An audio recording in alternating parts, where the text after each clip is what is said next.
After-action reviews are the best tool that I've ever come across to build trust and psychological safety and reveal that kind of priceless, unspoken expert knowledge. How many of you all know what I'm talking about? How many of you all know somebody who can solve a problem, do something, maybe troubleshoot a complex device, but they can't tell you exactly how they do it? How many people know that? Yeah? Right. That kind of knowledge, that's what kind of gets dripped out during an after-action review. Not all at once, but little bits at a little bit of time, right? It does this pretty quickly, and it does this at the same time, and since it was invented by the Army, which are ruthless about efficiency, right, you can do this in a very short amount of time, just a couple of times a month. That's what I learned that changed my life when I was 19 years old. This is an after-action review in process. Notice the high technology that's required here. A couple of packs of cigarettes if you're into that kind of thing, or a deck of cards, or a stick drawn in the sand. Folks, this was designed for infantrymen. I get to say that with a snark in my face because I'm 11B qualified. Anybody else in here bushwhacker like that? No? Unfortunately, you guys got to get out more. Come on. All right, so this is an after-action review in progress. It's a bunch of people talking about a job they just did, and here's the secret. Here's the biggest secret I can give you. You don't just do after-action reviews for jobs that go south on you. You can use it for that, events, incidents, accidents.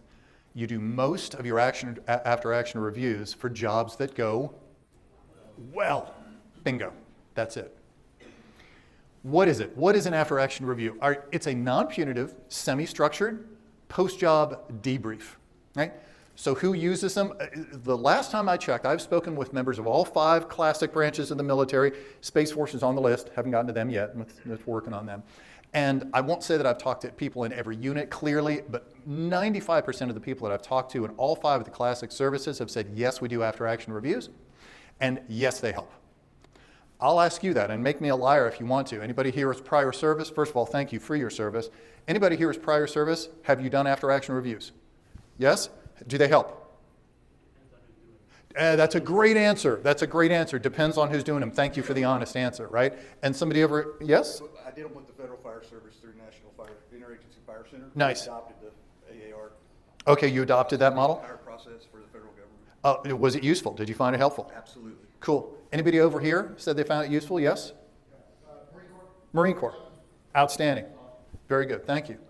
An increasing number of companies are starting to use this. When I was in my fire department, right, I was 19 years old, and I'm like, wow, this is how adults work, right? I'm getting into this adulting thing. We do a job, then we debrief the job. I can't wait to get out into the work world where every company does this.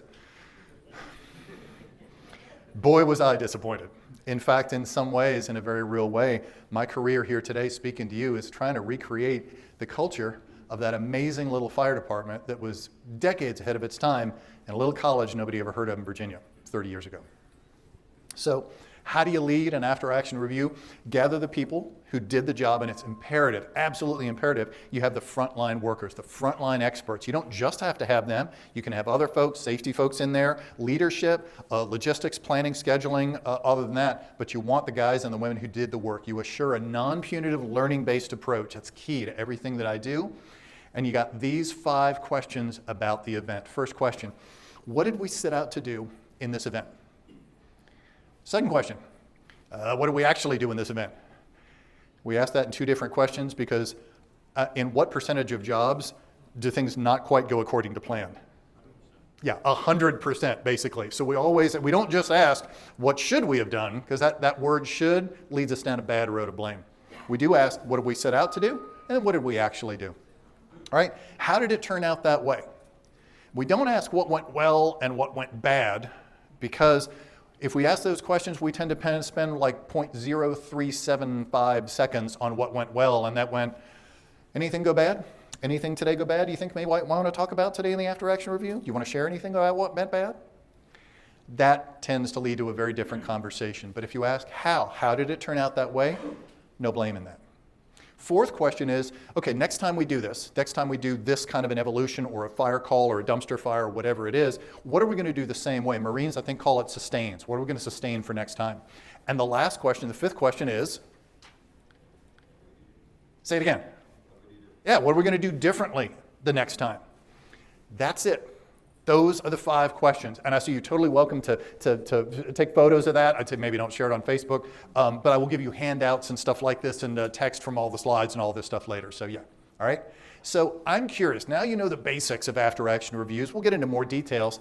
Show of hands, how many people already do something like this? Cool, it's a lot. It's not everybody, it's a lot, right?